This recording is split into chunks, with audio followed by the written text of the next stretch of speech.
বঙ্গ জয়ের পর বাঙালি আবেগী শান দিলীপের। পালাবদলের সকালে চেনা মেজাজে দিলীপ ঘোষ খড়গপুরে মর্নিং ওয়াকের পর চায়ে পে চর্চা। দিলীপের দাবি, বাংলায় বিজেপির মুখ্যমন্ত্রী বাঙালিই হবেন। দিলীপের আশ্বাস, বাংলার উন্নয়নের টার্গেট। বিজেপির শিক্ষা কর্মসংস্থানেই ফোকাস বলে দাবি। ভোট পরবর্তী অশান্তি রুখতে বার্তা বিজেপি কর্মীদেরও।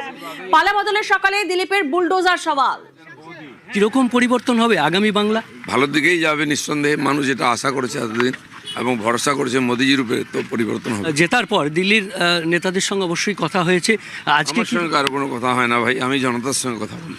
আজকে তো কলকাতায় বৈঠক রয়েছে, জানি না আমি সূচনা কি এসছে, করে নাও, বৈঠকই তো করতে পারে। দিলীপ দা, মুখ্যমন্ত্রী কে হচ্ছে জানতে পারবেন 2-4 দিনের মধ্যেই। বিজেপিরই হবে।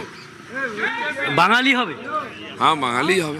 যেগুলো আপনারা প্রতিশ্রুতি দিয়েছেন, যে অন্নপূর্ণা ভাণ্ডার থেকে শুরু করে শিক্ষা এবং স্বাস্থ্যের কর্মসংস্থান, বিজেপি প্রতিশ্রুতি দেয়, প্রতিশ্রুতি রাখে, তাই সারা ভারতবর্ষে বিজেপি আছে।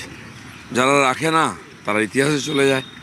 খালি দেওয়া নয়, জীবনের পরিবর্তন মানুষ অনুভব করবে, সামাজিক আর্থিক পরিবর্তন হবে, আর সুযোগ করে দেওয়া আমাদের দায়িত্ব। কর্মসংস্থান, শিক্ষাতে একটা বড় দুর্নীতির অভিযোগ এসেছিল, এই প্রসঙ্গে আপনি কি বলবেন?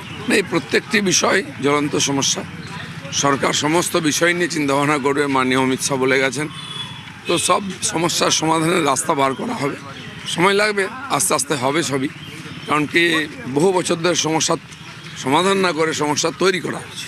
এখানে বুলডোজার দাদা কালকে স্লোগান উঠলো, আপনিও বুলডোজারের ওপরে উঠলেন, একটা আলাদা অনুভূতি, কি বলবেন? বুলডোজার একটা পরিবর্তনের প্রতীক মাত্র। এখানেও পরিবর্তন হবে, এখানেও রাস্তাঘাট পরিষ্কার হবে, আর যেগুলো জবরদখল মুক্তি হবে। বুলডোজার মানে খালি ভয়ের পরিবেশ নয়, পরিবর্তনের সূচনা হবে। খড়গপুরে জেতার পর তিনি আর্থ মুভারে উঠেছেন এবং সেখানে বুলডোজার দাদা, আর এই বুলডোজারই পরিবর্তন আনবে বাংলায়, এমনটাই বলছেন দিলীপ ঘোষ। ক্যামেরায় সঞ্জয়ের সঙ্গে বিশ্বজিৎ, নিউজ 18 বাংলা।